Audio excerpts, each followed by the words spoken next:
इसके अंदर एक इलेक्ट्रॉन देना है, यहां से इलेक्ट्रॉन निकलेगा, सीधा सीधा जाता है तो यहां पहुंचता है, सॉरी सीधा सीधा इलेक्ट्रॉन यहां पहुंचा है और फिर यहां से वापस ये हम लोग का एक्स एक्सिस, इस डायरेक्शन में एक डिफरेंट, कुछ इलेक्ट्रॉन तो सीधा सीधा चला लेकिन कुछ इलेक्ट्रॉन किसी एंगल पे निकला थीटा।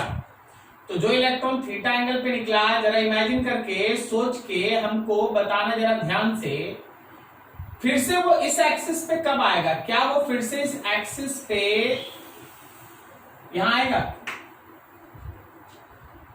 अरे नहीं सर, नहीं समझे, घुमा क्या दिए। हम तो ये बोल रहे भाई यहां से यहां तक वापस से उसी एक्सिस पे आने के लिए डिस्टेंस पिच के बराबर होना चाहिए। सोचो सोचो, देखो यहां से इलेक्ट्रॉन चला तो फिर से वापस घूम के इस एक्सिस पे पिच पे ना आएगा।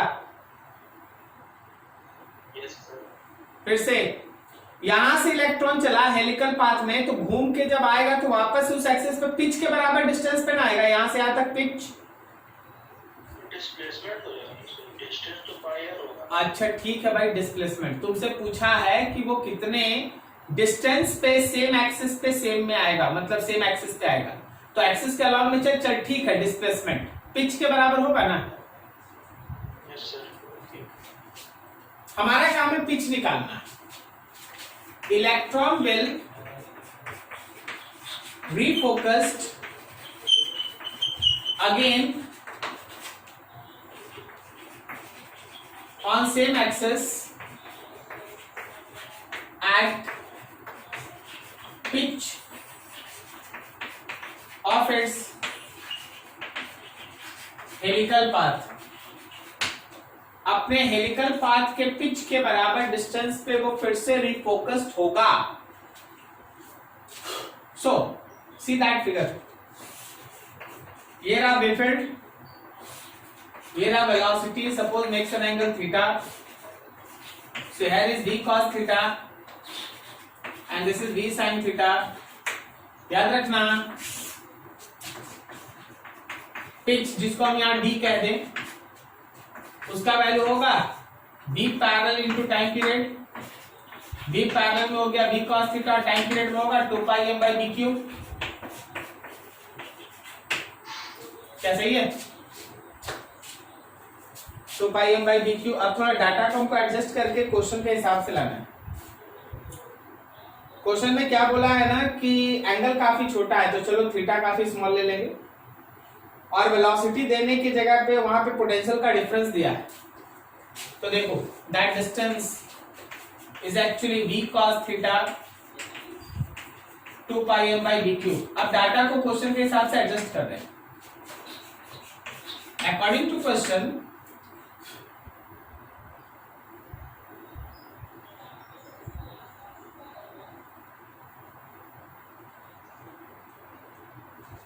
क्या हम लिख सकते हैं half m b square is equals to q into v. देखो तो समझा। तो जहां भी वेलोसिटी है under root 2 EV by m लिख सकते हैं।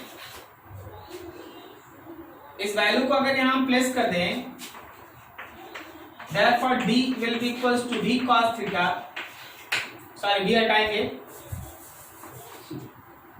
v के जगह पे under root 2 EV by m cos theta, और फिर से है 2 pi m by b q मतलब b into e. According to question जाओ तो थीटा इज वेरी स्मॉल, तुम्हारा थीटा काफी छोटा है, और अगर थीटा काफी छोटा है तो cos थीटा अप्रोक्सीमेटली 1 है। तो मेरा इस d का वैल्यू हुआ d is under root 2 EV by m cos theta 1, आगे 2 pi m by b cube, सबको स्क्वायर रूट के अंदर ले आओ क्योंकि इंफॉर्मेशन सब स्क्वायर रूट में। Can be write as under root 2 EV by m, और यहां सब अंदर जाएगा तो 4 pi square m square b square e square. क्या ठीक है? तो गौर करना ई से स्क्वायर कैंसिल, एम से ये स्क्वायर कैंसिल, तो आपके पास हो गया 4 और 2 8 भी pi square M by B square E, यही तो प्रूफ करना था। 8 pi square M B by B E square, बिल्कुल सही। मतलब आपका अगर कोई इलेक्ट्रॉन यहां से इधर उधर थोड़ा एक स्मॉल एंगल बना के निकल भी जाएगा तो फर्क नहीं पड़ता, वो सारा का सारा वापस रिफोकस होके उस पिच पे आके मिल जाएगा। क्या आप समझ पा रहे हैं ये बात क्या हो रहा है?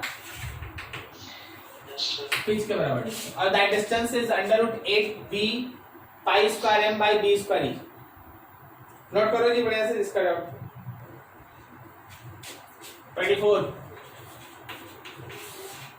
एक बहुत बड़ा वायर है, इस वायर का टोटल लेंथ है 2 पाई आर, ओके, वायर का लेंथ है। अब इस वायर से एक रेगुलर पॉलीगॉन बनाया गया एन साइड्स का,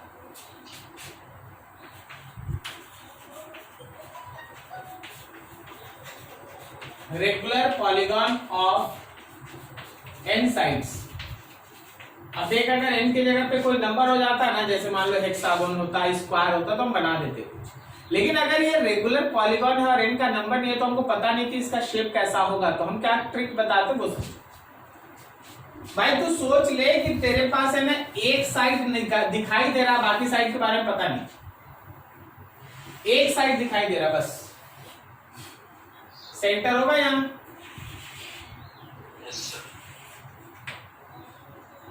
अब क्या एक साइड का लेंथ, बहुत ध्यान से डाटा सुनना, उधर छोड़ दो, अब कर लेना। क्या एक साइड का जो लेंथ है वो 2 पाई आर बाई एन होगा? अब और सोचो, सोचना पूरा का पूरा एन साइड मिलके टोटल एंगल 2 पाई बनाता, तो ये वाला पूरा एंगल 2 पाई बाई एन है। इसका मतलब आधा एंगल पाई बाई एन और अगला आधा एंगल पाई बाई एन है। मान लीजिए जैसे करंट आ रहा है, इसमें जा रहा है, ऐसे जा रहा है, ओके, तो क्या मेरा ये पॉइंट या एक सेक्टर जो है वो इसके परपेंडिकुलर बाई सेक्टर पे स्थित है? Yes sir. अगर हम कहीं से ये डी निकाल लें तो एंगल और डी यही दो चीज तो चाहिए होता है, क्या बोलता है? Yes sir. अरे यार याद कर, अगर परपेंडिकुलर बाई सेक्टर पे होता है तो बेफिट का इक्वेशन होता है mu naught by 4 pi 2 I sine phi by d, याद आया? तो d हमको निकालना है, फाई हमको पता है, क्या बोलता है, समझ में आया? तो d के लिए काम करते हैं, d के लिए हम लोग इस ट्रायंगल को यूज करते हैं।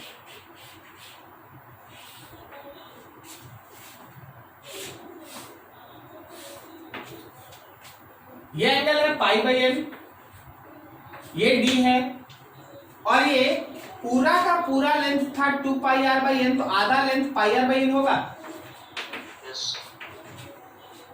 तो क्या हम यहाँ पे कौन सा लगाएं, tan लगाएं? tan pi by N is equals to perpendicular pi are by N divided by D.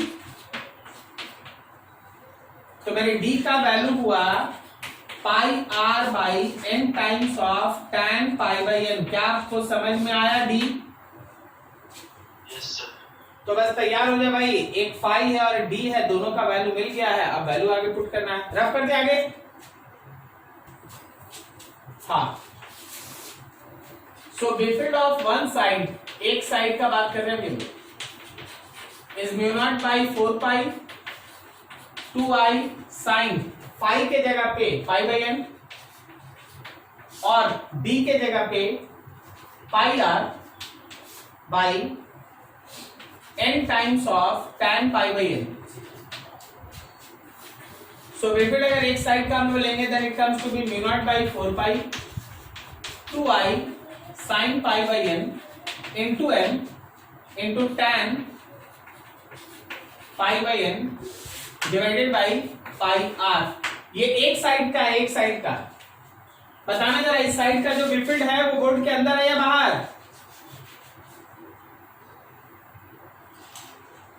बाहर है सर। इसका बिफिल्ड यहाँ बोर्ड के अंदर है या बाहर?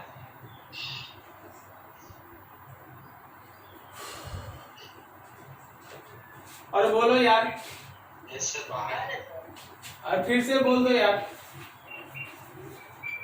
हमारी कट रहा है।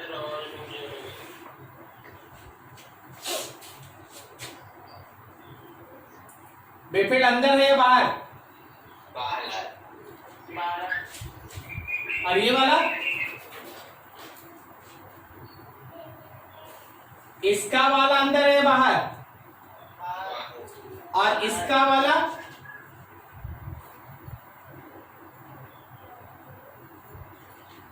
इसका वाला भी बाहर है ना? Yes sir. तो बोल दे कि सब बाहर है। तो अगर हम नेट बिफिल्ड निकालेंगे तो सभी के बिफिल्ड का सम न होगा, यस सर। और सब आइडेंटिकल है, सब का सब आइडेंटिकल है। तो जो तुम एक निकाला mu naught by 4 pi two I sine pi by N N tan pi by N divided by pi R, इसमें एन से मल्टीप्लाई होगा। So your net B field is mu naught by 4 pi two I sine pi by N tan pi by N N का square divided by pi R. This is the value of net B field due to this regular polygon of n sides. Regular polygon of N side समझ में आया जी अंशु बाबू? Yes sir. B में लिखा है by letting N tends to infinity. अच्छा, कोई एक पॉलीगॉन है जिसमें नंबर ऑफ टर्म्स जो है वो इनफाइनाइट हो गया है, नंबर ऑफ साइड्स इनफाइनाइट हो गया, तो वो क्या हो गया? सर वो सर्कल हो गया। ठीक है ना? अगर आपका n टेंड्स टू इंफिनिटी है तो pi by n tends to 0 है, क्या बोलता है? Yes sir. तो क्या हम लोगों का sine pi by n approximately pi by n होगा, और tan पाई बाई n भी अप्रोक्सीमेटली पाई बाई n ही होगा, लिमिट। क्या सही है? अरे बोलो बोलो, सही है? समझ में आया है? यस। लिमिट में तुम पढ़ा है कि अगर एंगल काफी स्मॉल होगा तो sine theta is theta and tan theta is also theta. Yes. Get this? सबको समझ में आया जी? Yes sir. तो sine theta approximately theta, tan theta approximately theta. चल दोनों जगह पुट करते। तो मेरा बिफिल्ड होगा net mu naught by 4 pi two I, यहां भी पाई बाई एन, यहां भी पाई बाई एन, साथ में इनका स्क्वायर, और नीचे पाई इंटू आर। बात करना, n n n square, pi pi दोनों पाई, और 2 से ये क्या, ये कुल मिला के mu not I by 2r आया। अरे यही ना होता है, यही तो होता है सर्कल के केस में सेंटर पे बिफिल्ड। याद आया? यस। Yes sir. तो सर्कल के केस में अगर सेंटर पे बिफिल्ड चाहिए तो आपके पास है म्यू नॉट आई बाई 2, और पहले से आप जानते हैं। ठीक है, ये भी एक तरीका। अच्छा मान लो अगर तुम्हें इतना पेशेंस है और तुमको अच्छा तुम्हारा मेमोरी पावर है तो तुम इस फॉर्मूला को याद रखो। वैसे सर याद रखने से क्या फायदा हो जाएगा, हम दिखाते हैं क्या फायदा हो जाएगा। अगर कल के दिन तुमसे कोई कुछ क्वेश्चन पूछ दिया, बोला स्क्वायर है और इसमें करंट घूम रहा है ऐसे, इसके सेंटर पे बिफिल्ड बनाओ, तो एक तरीका तो ये है कि एक साइड का निकाल के 4 से मल्टीप्लाई कर दे, जो मेरे हिसाब से ज्यादा अच्छा तरीका है। एक साइड का निकाल के 4 से मल्टीप्लाई करे, करेक्ट? नहीं तो तुम बस n के जगह पे 4 पुट कर दो, आंसर आ जाएगा। पता है? Yes sir. और अगर मान लो किसी दिन तुमसे ट्रायंगल का पूछ लिया, 10 के जगह 3 पुट कर दो। क्या समझे? ठीक है, तो अगर रटेगा तो अच्छा है, नहीं रटेगा तो और भी अच्छा है। समझ गया ना बात? Yes sir. नोट कर फटाफट।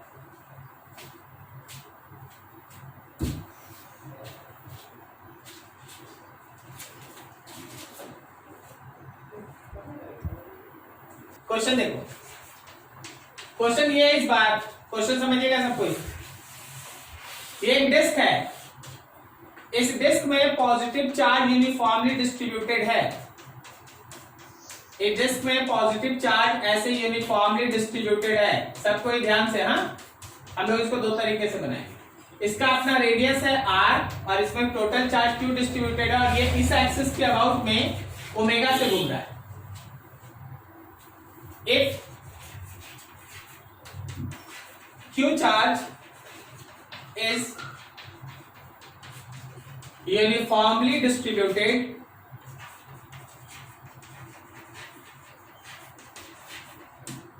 find magnetic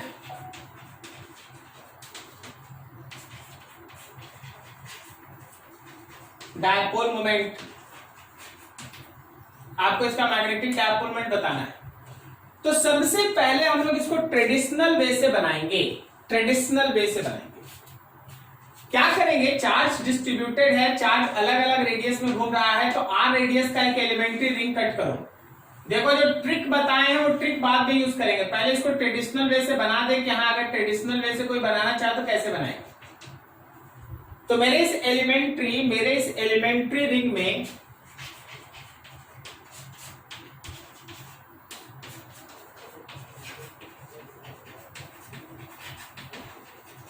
एलिमेंट्री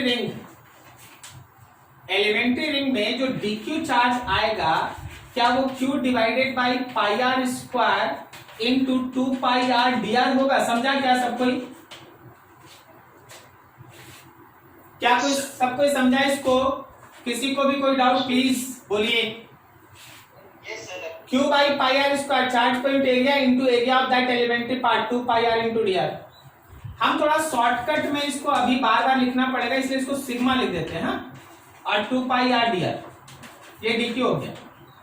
अब dq है और ये घूम रहा है, ऐसे घूम रहा है, तो क्या इसका क्रॉसपॉन्डिंग करंट हम ऐसे लिख सकते हैं dq बाई टाइम। याद करो dq इंटू फ्रीक्वेंसी, याद करो dq ओमेगा बाई 2 पाई। याद आया? बोलो बोलो, समझ में आया? Yes sir. तो यहां से थोड़ा सा आगे बढ़ जाओ। तो जब तुम इसका स्मॉल मैग्नेटिक डायपोल मोमेंट लिखेगा तो आई एन मतलब 1 टर्न्स, एरिया मतलब पाई आर स्क्वायर। तो अगर आप म्यू निकालिएगा then integration of D mu integration of D I and pi are square. D I का वैल्यू है D Q omega by 2 pi are square. Mu is dq का value है sigma into 2 pi are dr, फिर है omega by 2 पाई और फिर है पाई are square. ये 2 पाई से 2 पाई कटा, mu is equals to sigma और ओमेगा बाहर, इंटीग्रेशन और एक पाई भी बाहर, अंदर r और r square, r cube dr, radius का लिमिट 0 से लेके capital r, and your mu value is sigma omega pi r पे पावर 4/4। ये तुम्हारा म्यू आ गया और इंटीग्रेशन से आप ऐसे चले। ये एक मेथड था, फर्स्ट मेथड। लेकिन अगर कोई बोले कि सर हम सेकंड मेथड से बनाना चाहते हैं, जो आप लास्ट में सिखाए उसको यूज करना है, तो हम पढ़े थे mu by l is equals to, क्या पढ़े थे हम लोग? q by 2m। तो म्यू निकालने का मतलब है q by 2m into l, q by 2m, और l का मतलब है i ओमेगा। यहाँ i किसको स्टैंड करता है और यहाँ i किसको स्टैंड करता है? करंट। यहाँ का i करंट है, यहाँ का i moment of inertia. Then mu is q by 2m। बोलो जी, डिस्क को देख के बताओ इसका मोमेंट ऑफ इनर्शिया कितना होगा? mr स्क्वायर बाई 2, और यहाँ पे ऐसे mm कट गया, mu is equals to q r square omega by 4। This is your answer. बोले सर दोनों आंसर सेम है? हाँ बिल्कुल सेम है, देख ले यार। q by pi are square omega pi r पे पावर 4/4, ये पाई कटा, क्या ये q ओमेगा r²/4 है। Sir. समझ में आया? Yes, तो sir. इसलिए बोलते हैं ये डाटा आप याद रखेंगे, आपको तुरंत आंसर मिलेगा। करेक्ट है? नहीं तो फिर आपको वैसे ट्रेडिशनली बनाना पड़ेगा।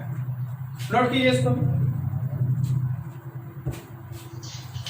नेक्स्ट कोई टॉपिक में इंटर करते हैं। तो जो हम लोग का आज का डिस्कशन का टॉपिक है वो ये है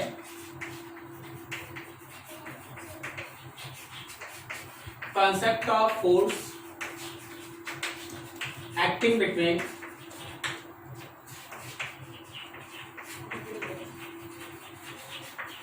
two parallel wires carries current।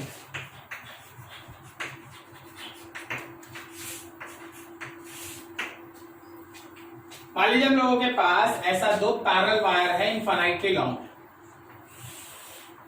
और इसमें करंट है I1, इसमें करंट है I2, और इनके बीच का डिस्टेंस है D। तो हमेशा ध्यान रखना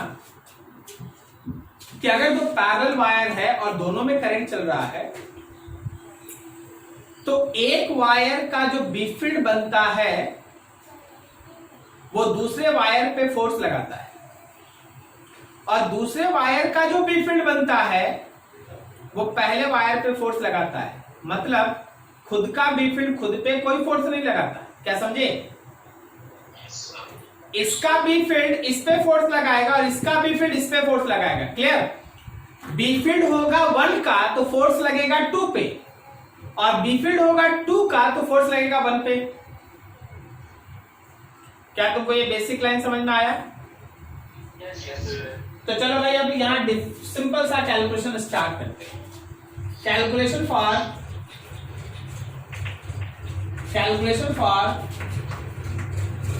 फोर्स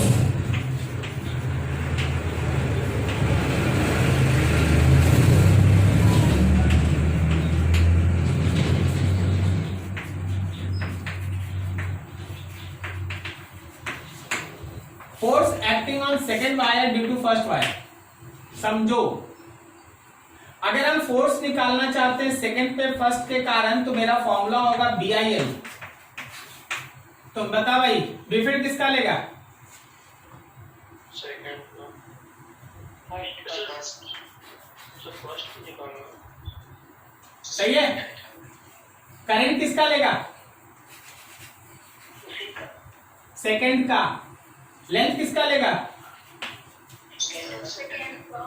1 का बी फील्ड लेंगे, इसका करंट इसका लेंथ लेंगे। 1 का बी फील्ड लेंगे, अब इसका करंट इसका लेंथ लेंगे। समझ में आया क्या? Yes, sir. Yes, sir. तो जरा देखना 1 का बी फील्ड यहाँ बोर्ड के अंदर है या बाहर? अंदर है। अंदर है भाई, अंदर है। ऐसे पकड़ेगा ना तो ऐसे घूमेगा। अब भूल जाए इसको। बी फील्ड है अंदर और करंट है ऊपर, तो पाना है लेफ्ट में।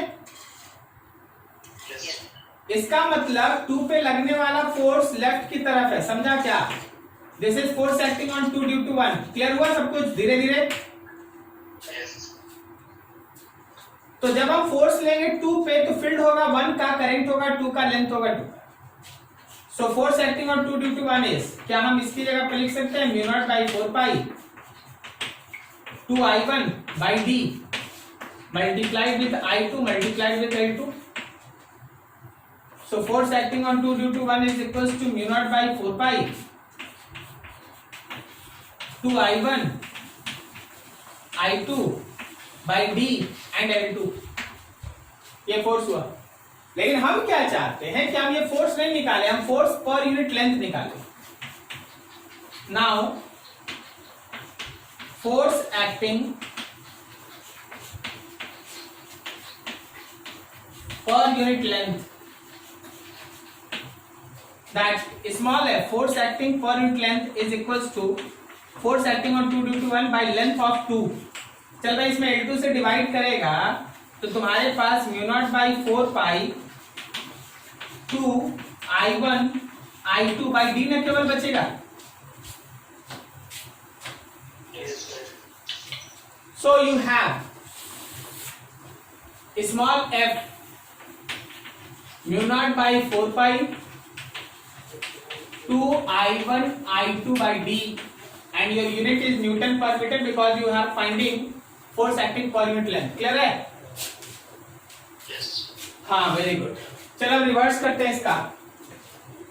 Now force acting on first due to second. तो हम लोग को फोर्स निकालना है 1 पे 2 के कारण, तो फिर से फॉर्मूला लिखेंगे BIL. अब तुम हमको बताएगा बी फील्ड किसका होगा? 2 का. करंट किसका होगा? लेंथ किसका होगा? करेक्ट है. तो चलो भाई बताओ 2 का बी फील्ड यहाँ बोर्ड के अंदर है कि बाहर? सबका बाहर आ रहा है. Yes, sir. किसी का अंदर नहीं आया? हाँ, किसका आ गया?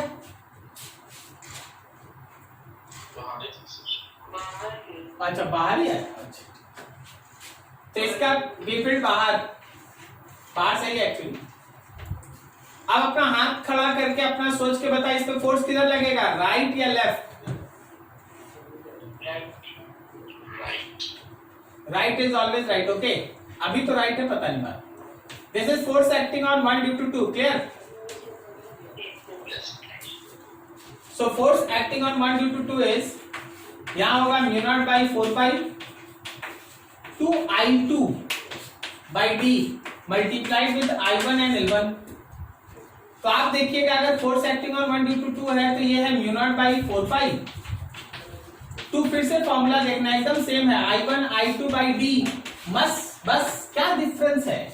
तो जब हम 2 पे फोर्स निकाल रहे थे तो लेंथ 2 था,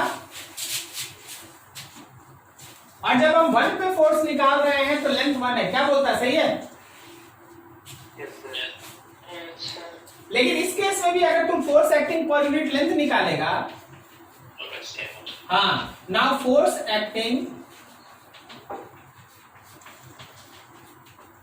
पर यूनिट लेंथ, अगर हम लोग force acting per unit length निकालेंगे, स्मॉल f निकालेंगे, फोर्स में पर यूनिट लेंथ के लिए लेंथ से डिवाइड कर देंगे, then equation is same, mu naught by 4 पाई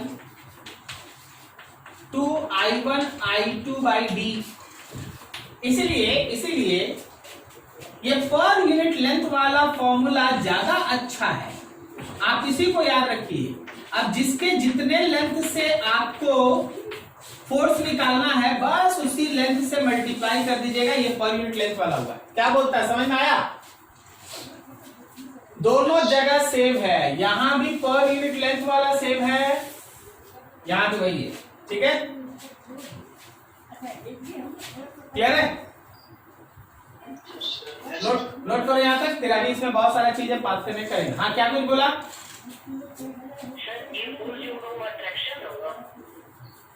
इतना समझ में आ गया? Very good. बस अगला बोर्ड भरेंगे, तुम्हारा ही बात करने बजा रहे, अट्रैक्शन रिपल्सन सब करेंगे. हाँ, बिल्कुल चिपक जाना चाहिए. ठीक है, एकदम चिपक जाना चाहिए. अभी तुम अपने घर के बाहर निकलो और स्ट्रीट वाला जो ऊपर वाला हाई टेंशन केबल रहता है, देखना उसके बीच बीच में पार्टीशन डाल के बांधा हुआ है. Yes, sir.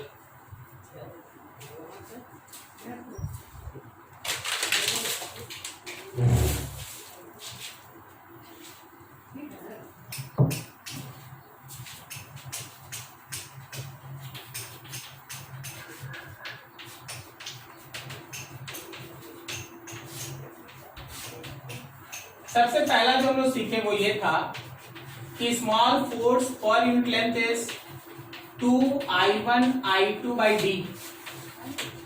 This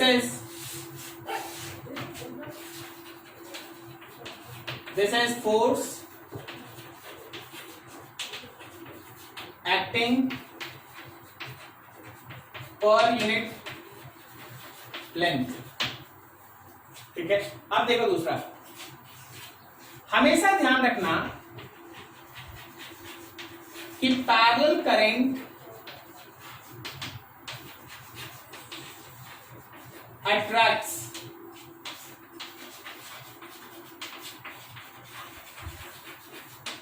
anti parallel current repels. अगर मेरे पास वायर ऐसा है जिसमें पैरेलल करंट फ्लो कर रहा है I1 I2, तो अभी हम लोग एक एक बात देखे थे कि I1 का जो बी फील्ड है वो अंदर है, तो इसका फोर्स इधर आ रहा था, सही है ना। This is force acting on 2 due to 1। अब 2 का जो बी फील्ड है वो बाहर है, तो इस पे फोर्स इधर आ रहा था। This is force acting on 1 due to 2। Clear है। So they attract each other. कोई भी ऐसा वायर होगा जिसमें पैरेलल करंट है, पैरेलल सेम डायरेक्शन में फ्लो करने वाला करंट है, याद रखना, they attract each other, attract करेगा। लेकिन अगर एंटी पैरेलल है, अगर हम लोगों के पास एंटी पैरेलल करंट है, मान लो इसमें I1 ऊपर जा रहा है और इसमें I2 नीचे आ रहा है, तो I1 का बी फील्ड अंदर, अब देखो बी फील्ड अंदर है, करंट नीचे है, तो palm right. This is force acting on 2 due to 1। अब इस 2 को जरा होल्ड करो, क्या यहां बी फील्ड अंदर है? बी फील्ड अंदर, अब बी फील्ड अंदर, करंट ऊपर, तो क्या ये पाम लेफ्ट में आ रहा है? Yes, sir. Yes, sir. हमेशा ध्यान रखना कि अगर एंटी पैरेलल करंट होगा तो रिपेल करेगा, और अगर कहीं पैरेलल करंट होगा तो अट्रैक्ट करेगा। क्लियर हो रहा है? Yes, sir. और ये फोर्स डिस्टेंस पे भी डिपेंडेंट है, मतलब डिस्टेंस बढ़ाइएगा तो फोर्स बढ़ जाएगा कि घट जाएगा? घट जाएगा। तो चलो भाई एकदम छोटे से क्वेश्चन का आंसर तुरंत दे देना। एक इनफाइनाइट वायर, इसमें करंट I है और बगल में मेरे पास एक लूप है, इसमें करंट स्मॉल I है, फ्लो कर रहा है। बता दो इस स्मॉल लूप पे लगने वाला नेट फोर्स अट्रैक्टिव है या रिपल्सिव?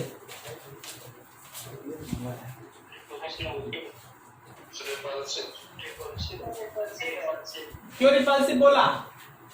नजदीक वाला रिपल्सिव थे। बिल्कुल सही, नजदीक में रिपल्सन है, F रिपल्सन, और दूर वाला अट्रैक्शन है। लेकिन F रिपल्सन जो है वो अट्रैक्शन से बड़ा है, इसलिए नेट फोर्स रिपल्सिव। क्या तुमको समझ में आया? Yes, sir. बाकी कैलकुलेशन तो हम लोग लास्ट में कर चुके थे ना, कैसे निकालना है? Yes, sir. ठीक है। अब तेरा दूसरा क्वेश्चन, सोच सोच के दूसरा क्वेश्चन। स्प्रिंग देखा है? स्प्रिंग नहीं देखा है? देखिए सर। यहां पे की है, ओपन है, की ओपन, इसका जो लेंथ है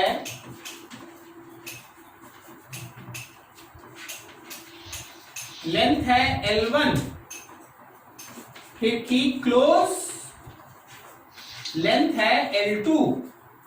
वीडियो रुक गया है। अरे यार, कभी वीडियो रुक जा रहा है, कभी ऑडियो रुक जा रहा है। आए नहीं आए? नहीं सर। ओहो, लिख रहे हैं। अभी आए? आगे। तो देख, ऐसा बना दिए तो फिगर तब तक जब तक ऐड थे। तो यहाँ पे लेंथ है L1, कब? जब की ओपन है तो लेंथ है L1, और जब की क्लोज है तो लेंथ है L2। ओके, तुमको ये बताना है कि L1 और L2 में क्या रिलेशन है। L1 और L2 बराबर होगा, लेंथ नहीं बदलेगा। B, L1 बड़ा और L2 छोटा होगा, और C, L1 छोटा L2 बड़ा होगा, और D आपका फेवरेट, नन ऑफ दीज। बोलो जी, बोलो फटाफट। छोटा हो जाएगा। बता भाई, लेंथ छोटा हो जाएगा कि दबने के बाद कि बड़ा हो जाएगा, क्या बराबर है? ए किस किस का? अच्छा, ए किस किस का? अरे कोई नहीं, वेरी गुड। अब बी किस किस का? मेरा सर। ओ मतलब लेंथ घट जाएगा। Yes sir. अच्छा, और सी किस किस का? मेरा सर। लेंथ बढ़ जाएगा उमंग। Yes sir. काहे बढ़ जाएगा यार? गरम भी होता है, हाँ इसके कारण भी, रिपल्शन के कारण भी नहीं, क्यों रिपल्सन?